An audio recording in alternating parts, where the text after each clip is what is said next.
Thank you all for tuning into Big Mama Story Time. Story Time.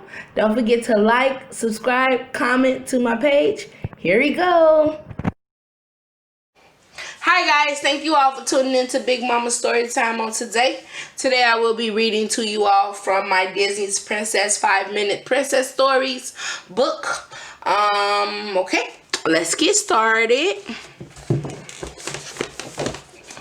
And this one will be the Winter Journey. I will have the other links to the other ones that I have already done in this book, so that if you want to go back and look at the old ones, you can. And it is the Winter Journey. Let's get started. At autumn's end, the wind blew colder and the last leaves fell from the tree. The crops were harvested and the feasting was over. For Pocahontas and her village, the time had come to travel to their winter camp. Pocahontas loved her home by the river, but she always looked forward to this trip. The journey meant new adventures and new places to explore. Best of all, many different villages from the Powhatan Nation gathered at the winter camp to work together during the cold months. As they walked, Pocahontas stepped off the trail and went down to examine the cold ground. She saw fresh tracks from a possum, a family of deers, and even a bobcat. Some animals were still out and about in the winter. Moments later, snow began to fall. Pocahontas tipped her head back, enjoying the feeling of snow on her face. "We are close," called Pocahontas' father, the chief of the Powhatans.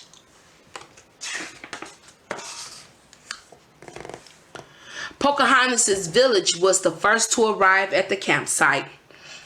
They hurried to unpack and set up their winter home. Some villagers made shelters by tying woven mats onto wooden frames. Others started fires for cooking and warmth.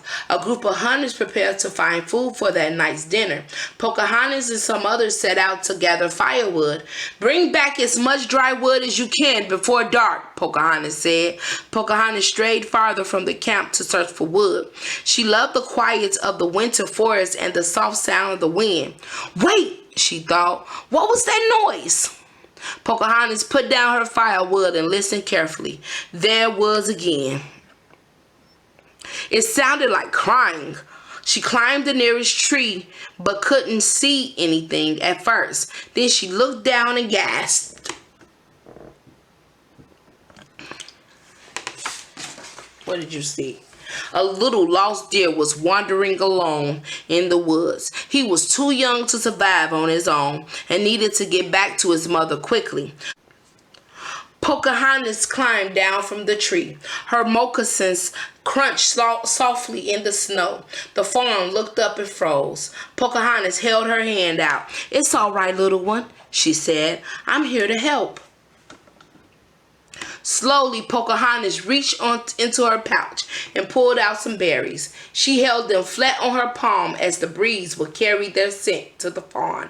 The little deer pricked up his ears with interest, and Pocahontas gently tossed the berries to him. That was nice, Poca. While the fawn happily ate his snack, Pocahontas crept around him until she could see his tracks in the snow.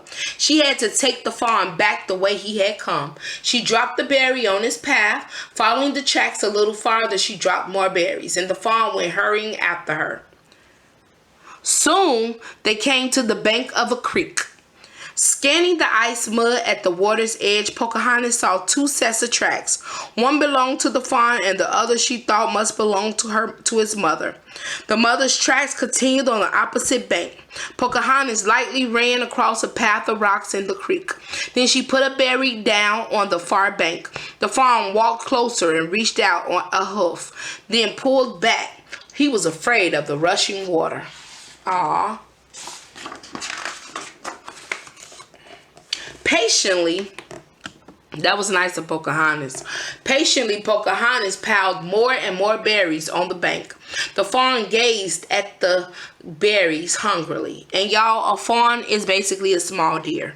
A young deer. That's what a fawn is, if you're wondering. Finally, he charged right into the shallow creek. Splash!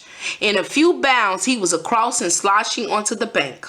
Dripping icy water, he looked up at Pocahontas and shook himself happily. Pocahontas and the fawn followed the mother's trail to the edge of a clearing. Peering ahead, Pocahontas saw a doe passing back and forth. "Is that?" she started to ask, but the fawn was already galloping across the clearing to his mother. The family was together again. Pocahontas watched, smiling and peaceful.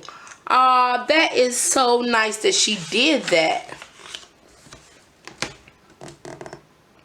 A branch snapped behind her. Pocahontas whirled around. "There you are," Pocahontas' best friend, Nakoma, called to her.